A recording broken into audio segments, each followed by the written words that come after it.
Welcome to episode 4 of What Does It Really Mean? Today we're going to be talking about, that's your interpretation.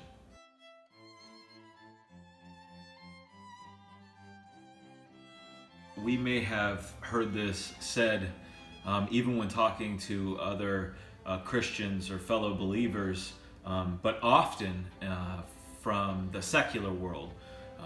If you present a principle or something from Scripture, oftentimes what you'll be met with is, well, that's your interpretation. And so today we're going to explore, what does that really mean? When someone says, well, that's your interpretation, is that true?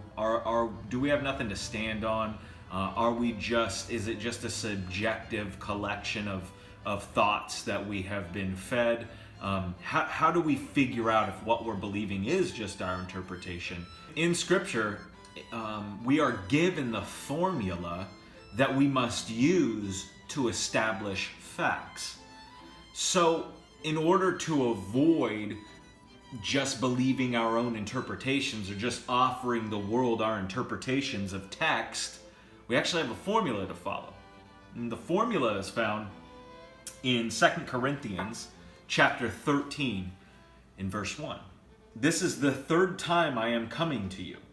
Every matter must be established by the testimony of 2 or 3 witnesses. So that is 2 Corinthians 13 verse 1, and it's quoting Deuteronomy chapter 19 verse 15. So here's what's interesting. You have this formula. Every matter, or a translation, not an interpretation, but a translation of that can be fact. Every fact must be established by the testimony of 2 or 3 witnesses. Now here's something interesting.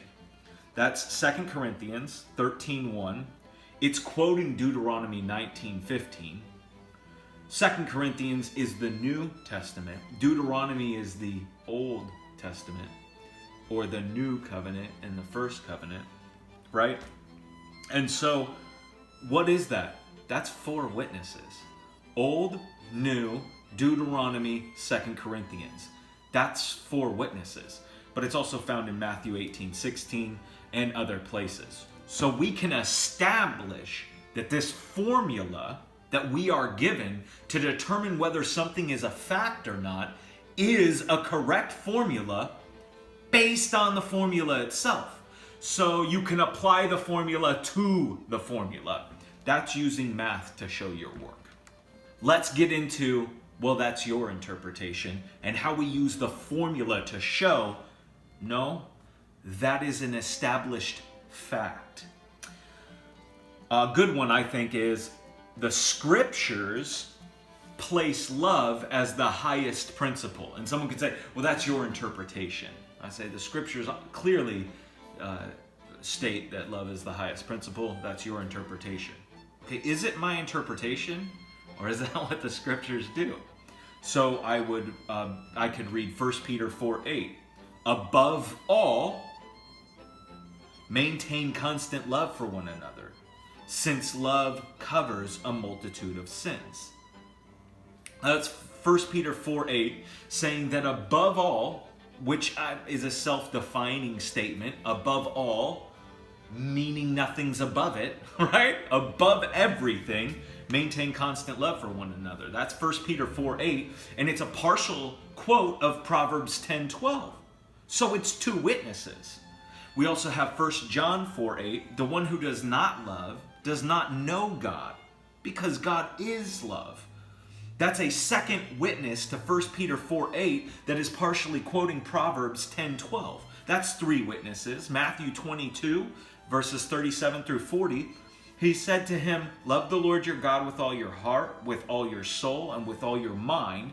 This is the greatest and most important command. The second is like it. Love your neighbor as yourself.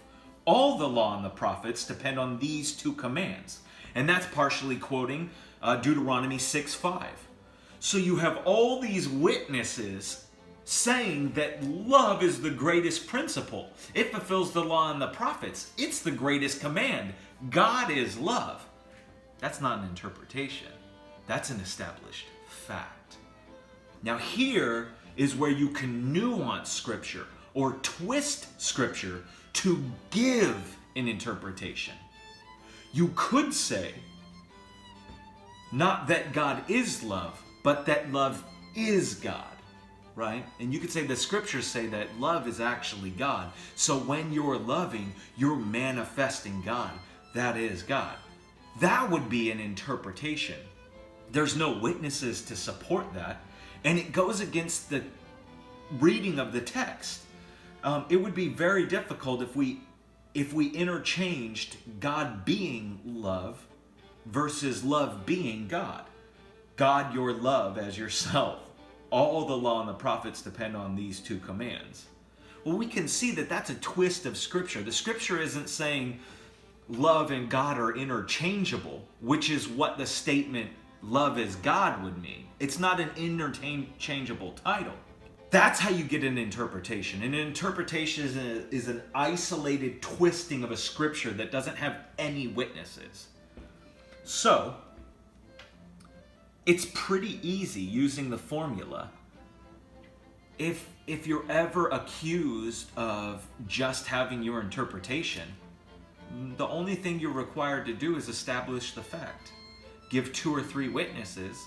Just show that the idea is consistent in Scripture, because you can't possibly twist 2 or 3 witnesses to say the same interpretive thing that's only found in your mind.